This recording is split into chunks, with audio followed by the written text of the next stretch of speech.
What up, people?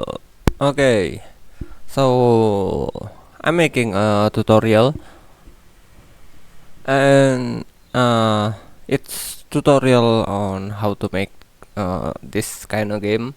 It's endless and roguelike ish, I guess. I don't know, man. But okay, so what you're gonna learn on this tutorial is mainly class, how to use class and how to use resource on Godot.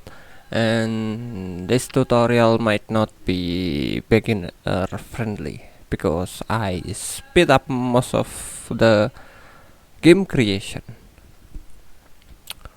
but you can still follow it by slowing down the video. But if you don't want to make your own game, just download the project on GitHub and listen to the explanation starting on part 2. Okay, and this game would have 3 heroes, 3 weapons, and 4 enemies. Actually 3 enemies, but one is basically just random from the 1 and 1, 2, 3.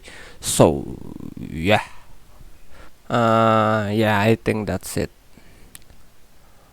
Alright, see you in the tutorial.